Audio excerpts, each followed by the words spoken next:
غیر پڑھے لکھے ہیں، نبی کی منشا تو یہ ہے کہ وہ بھی اپنے دین کا علم حاصل کریں، وہ بھی آگے بڑھیں اور افق عالم پر ایک درخشندہ ستارے کی طرح چمکے۔ بہرحال نبی علیہ السلام کی سیرت بھی اس کتاب میں موجود ہے، نبی علیہ السلام کے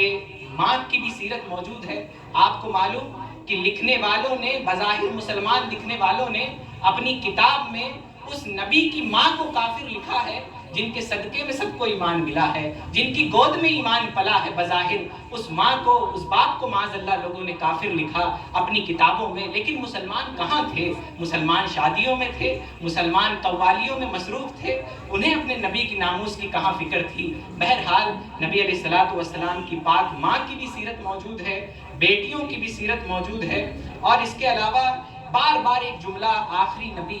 نبی یہ دہرایا جاتا ہے۔ شاید یہ نیا ہو یا آپ کو تھوڑا سا عجیب لگے تو یاد رکھیں، یہ ایسا عقیدہ ہے، مفسرین لکھتے ہیں ایک آیت کی تفسیر کے تحت کہ نبی علیہ السلام کو آخری نبی ماننا اتنا ہی ضروری ہے جتنا نبی کو نبی ماننا ضروری ہے۔ اگر کوئی نبی کو آخری نبی نہ مانے تو وہ دائرہ اسلام سے خارج ہے۔ تو خود نبی علیہ السلام کی حدیث موجود، پیارے آقا نبی رحمت صلی اللہ علیہ وسلم فرماتے ہیں کہ میں دنیا میں جتنی ریت ہے میں ان کے عدد کے برابر گواہی دیتا ہوں کہ میں اللہ کا آخری نبی ہوں، میرے بعد کوئی نبی نہیں آئے گا۔ امام احمد رضا فاضل بریلوی رحمت اللہ تعالی علیہ اس حدیث کی شرح میں اس پر تبصرہ کرتے ہوئے لکھتے ہیں، یا رسول اللہ، آپ کے در کا ادنا کتا احمد رضا آپ کی گواہی کی تصدیق کرتا ہے اور کہتا ہے کہ دنیا میں ریت کے جتنے ذرات موجود ہیں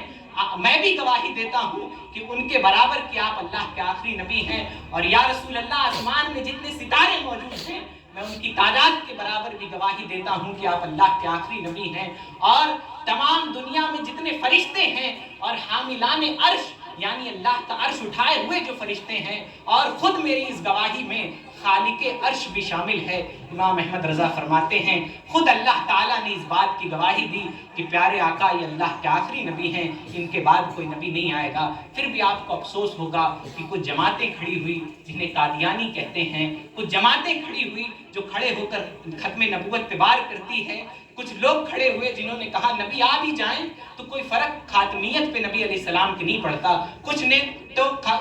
نبی ہونے کا دعویٰ بھی کر دیا، اور افسوس کہ نام نہاد مسلمانوں میں سے ان کے مقلد بھی ہو گئے۔ اور کیوں نہ کہا جائے کہ شاید ہم بھی اپنی ذمہ داری نہ نبھا سکے، ان تک دین کی صحیح تعلیم ہم نہیں پہنچا سکے، دین کا جو صحیح پیغام تھا وہ ہم نہیں پہنچا سکے۔ وہ ماں باپ جنہوں نے اپنے بچوں کو کھانا سکھایا، چلنا سکھایا، پینا سکھایا، اٹھنا سکھایا، بولنا سکھایا، ان کی ذمہ داری ہے کہ وہ بتائیں کہ اللہ، ہمارے آقا نبی رحمت صلی اللہ تعالیٰ علیہ وسلم یہ اللہ کے آخری نبی ہیں، اور ہم آخری امتی ہیں، نہ آقا کے بعد کوئی نبی ہوگا، نہ ہمارے بعد اب کوئی امت ہوگی۔ بہرحال یہ شرف و اعجاز کی بات ہے اور دین اسلام کا ایک مسلم عقیدہ ہے، اس لیے انشاءاللہ تعالیٰ اس کتاب کا ہر صفحہ گواہی دے گا کہ ہمارے آقا اللہ کے آخری نبی ہیں۔ انشاءاللہ